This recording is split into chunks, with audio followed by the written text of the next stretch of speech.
महनीय गुणार्णवं मधुराभाषिणं शान्तं सर्वभूतदयापरं भक्तवात्सल्यजलतिं परमानन्दविग्रहं ज्ञानानन्दं प्रपन्नोऽस्मि निर्मलज्ञानसिद्धये ज्ञानानन्दं प्रपन्नोऽस्मि निर्मलज्ञानसिद्धये ज्ञानानन्दं प्रपन्नोऽस्मि निर्मलज्ञानसिद्धये ओम सर्वलोकगुरुभ्यो नमः नमः सुनो ओम सर्वसाक्षिणे नमः ओम सर्वमंगलायै नमः ओम सर्वदारिद्र्यदुःखशमनाय नमः ओम सर्वदेवाय नमः ओम सर्वैश्वर्यदायकाय नमः ओम सर्वव्यापिने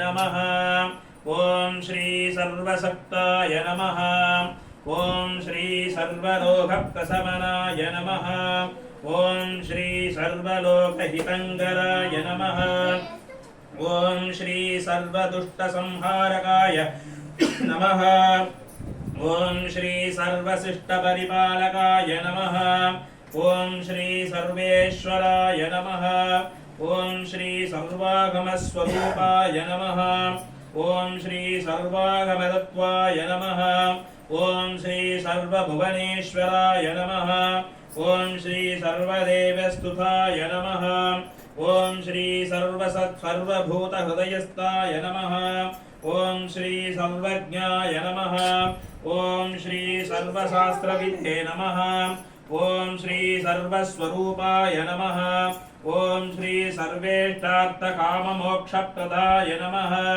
ओम श्री सर्वकालविदे नमः ओम श्री सर्वभूतशरण्याय नमः ओम श्री सर्वभोगप्रदाय नमः ओम श्री सर्वस्मै ब्रह्मणे परब्रह्मणे नमः ओम श्री सर्वकालाय नमः ओम श्री सर्वकालाधीताय नमः ओम श्री सर्वशत्रुविनाशकाय नमः ओम श्री सर्वयोगसिद्धाय नमः ओम श्री सर्वाकर्षणाय नमः ओम श्री सर्वसंगरहिताय नमः ओम श्री सर्वानंदाय नमः ओम श्री सर्वानंदलीनाय नमः ओम श्री सर्वभूतमनोहराय नमः ओम श्री सर्वस्ताय परस्मै ज्योतिषे नमः ओम श्री सर्वगुणसम्पन्नाय नमः ओम श्री सर्वस्ताय एकस्मै नमः ओम श्री सर्वश्रेष्ठाय नमः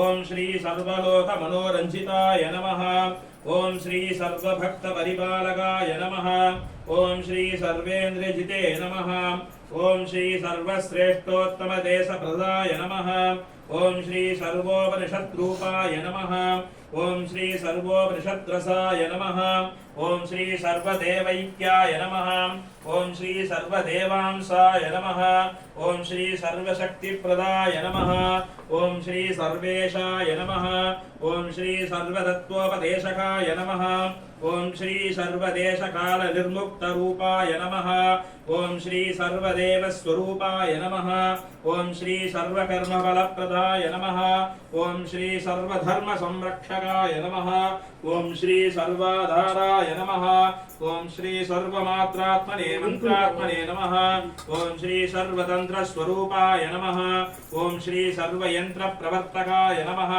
ओम श्री सर्वविविध गानलोलुपाय नमः ओम श्री सर्वसृष्टिस्थितिलयादिकर्तृत्यकारणाय नमः ओम श्री सर्वदेवावतारपुरुषाय नमः ओम श्री सर्वशक्तिनिधे नमः ओम श्री सर्वप्रकृतिरूपाय नमः ओम श्री सर्वसम्पत्प्रदात्रे नमः ओम श्री सर्व अनाथरक्षकाय नमः ओम श्री सर्वाभक्तबान्धवाय नमः ओम श्री सर्वस्व ओंकारकृते नमः ओम श्री सर्ववेदसंग्रहाय नमः ओम श्री सर्ववेदान्तर्कामिने नमः ओम श्री सर्वाधीताय नमः ओम श्री सर्वगुणात्मकाय नमः ओम श्री सर्व अज्ञानोपाधिनिवर्त्यकृते नमः ओम श्री सर्व वेदांत दीप कृते नमः।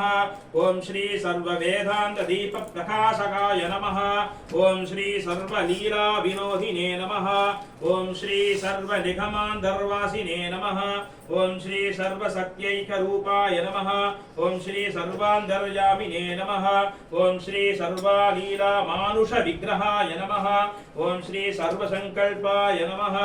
ओम श्री सर्व विकल्पाय नमः। ओम श्री सर्वकारणाय नमः। ओम श्री सर्व सन्मार्गयंत्रे नमः। ओम श्री सद्गुरु ज्ञानानंदगिरिमूर्तये नमो नमो नमो नमः। ये आत्मात्मा प्रार्थना பண்ணிங்க இந்த இடத்துல இருந்தே குருநாதர் உங்களுடைய என்னென்ன கோரிக்கைகள் இருக்கோ அத்தனையும் அப்படியே சொல்லுங்க பிரார்த்தனை பண்ணிட்டு அந்த புஷ்பத்தை சாத்திடுங்க.